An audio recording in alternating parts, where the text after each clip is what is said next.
Welcome to Moose Tales. I'm John with 2 Moose Home Inspections, and I have some short home inspection topics I need to get off my chest. So let's dive right in. Come on.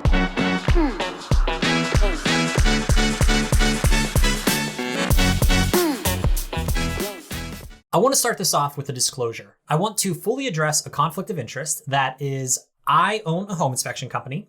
I want people to buy home inspections. And in addition to that, I want them to buy add-on services, because if I can increase the price of each and every home inspection, then my home inspectors make more money and I make more money and I'm just a capitalist and so on and so forth. So take everything I'm about to say with a grain of salt, because, why would you trust me? I mean, I have a conflict of interest. But if I were getting a home inspection, which I will be getting a home inspection as of this pod coming out, there will be a home inspection that I'll have on a house that I'm currently in the process of purchasing. But what is important to me? What are the essentials? What are things that I cannot do without whenever getting a home inspection?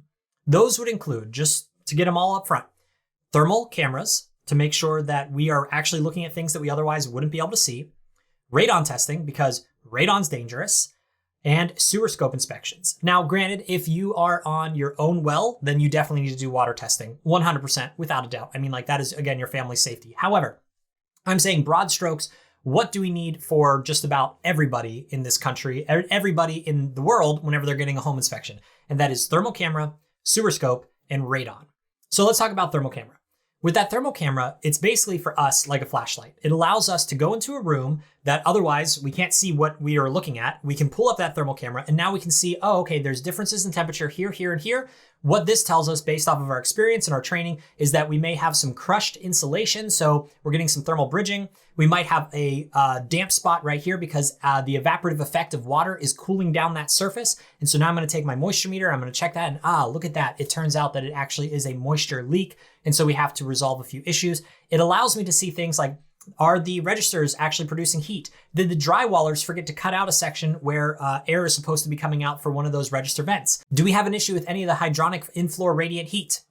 Yeah, possibly. Maybe this zone isn't working, or actually, it looks like there's a leak. That thermal camera allows us to see so many things that are kind of behind the wall and out of the normal field of view that we otherwise would not be able to see. And so when doing a home inspection or having a home inspection performed for you as a home buyer, thermal cameras are a must. So with 2 Moose Home Inspections, thermal cameras are always included in every single home inspection. So we take these thermal images of just about everything. I mean, we have appliances, we take pictures of the HVAC system. We are going through and looking at all the walls, ceiling, floors, especially underneath bathrooms or underneath sinks, and things that whenever we ran the system, there may not have been a leak, but it takes time. And so what's the very last thing that we do? Well, our final checklist. But other than our final checklist, what is the second to last thing that we do? We go through with the thermal camera and we're checking those spots where we know plumbing is going, where we know there's a plumbing stack, and we know that there could be a leak in these areas. And so we're using a thermal camera to hopefully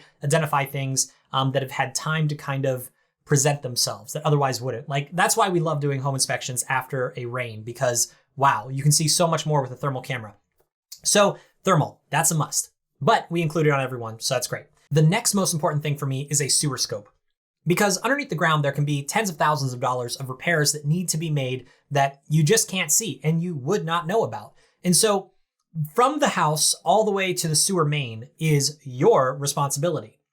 And sometimes it's like no big deal. We have, a big grassy patch. There's no big trees. There's no nothing. It's just some grass. And you know what? I can go rent an excavator for a couple $100 and I'll dig it up myself. I'll do the repair, not worried about it. Okay, well, what if you have a townhome, or what if you have a house where it goes through a paved parking lot? Or what if the issue is actually right there at the main and now you have to pay for permits to shut down the road, you have to do the excavation into the road, you have to pay to fix the concrete sidewalk, and you have to pay to fix the asphalt road. And all of that requires paying not only the people that are going to do those repairs, but you also have to pay the civil engineer to make sure that everything is put back exactly the way it is, pay for the permits to make sure everything's put back the way it is, and pay for the road closures. That right there, I had a neighbor that this happened to, and that right there is going to cost you tens of thousands of dollars. That's not good. That's not a good amount of money to be spending. And so before you take ownership of the house, wouldn't it be nice to know that that's something that needs to be done? And then you can say, hey, seller, I didn't cause this problem. you didn't cause this problem. It was kind of just, natural settling and movement and yada, yada, yada. But it's not my problem until I take ownership of the house. So I need you to repair that. And if the seller says, no, I'm not going to repair that, then you have the decision of, do I want to have an initial $30,000, $40,000 repair right whenever I take ownership of the house that has to be paid for in cash, that can't be rolled up into the price of the house?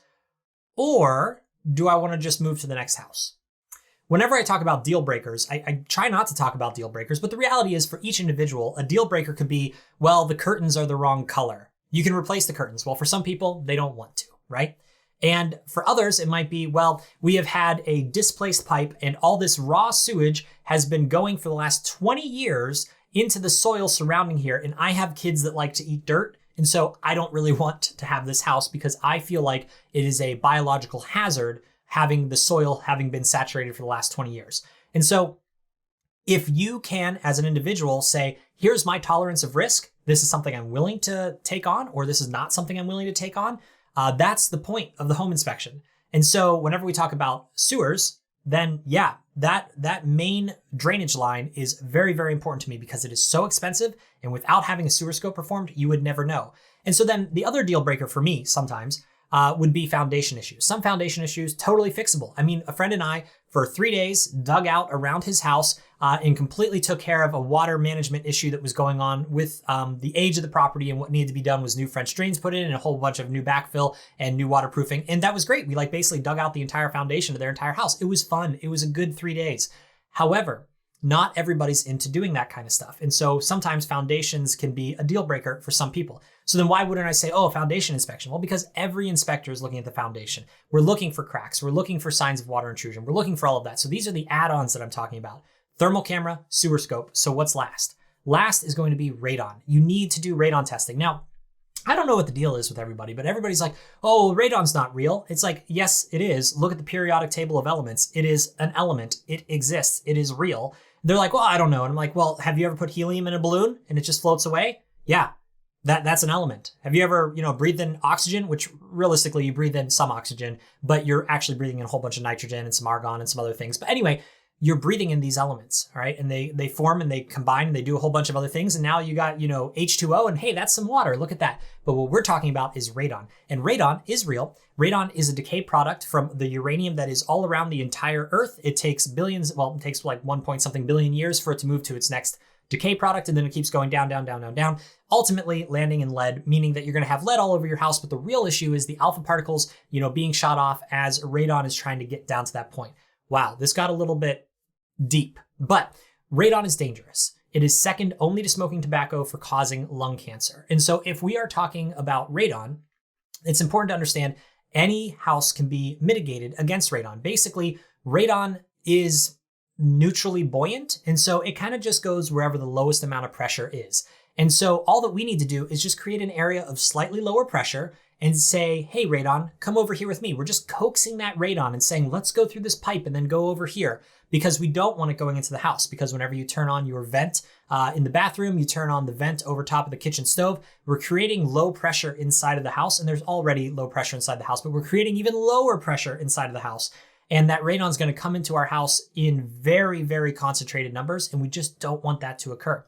So we're going to coax that radon out of the house, and then we're going to be a lot healthier because of it. Now, the EPA has a level. We're not going to worry about, units of measure, but they're going to say level 4. That is our EPA action level. Whenever you get the number 4, that's a problem. Now, we've had houses into the 70s. We've had houses as low as 1, and whenever we are below 4, you really don't have to do anything. It'd be great if you were 2 or below, but whenever you're below 4, no big deal. Whenever you're above 4, whether you're at 4.5 or you're all the way up to, 100, the mitigation system is the exact same. And normally they're the exact same size as well. We're just trying to coax that radon elsewhere because we want our lungs to be healthy. We want the indoor air quality from a radioactive standpoint to just not be radioactive. There's a whole bunch about ERVs, HRVs, which are energy recovery ventilators to make sure that you have clean, fresh air inside the house. But do not be confused.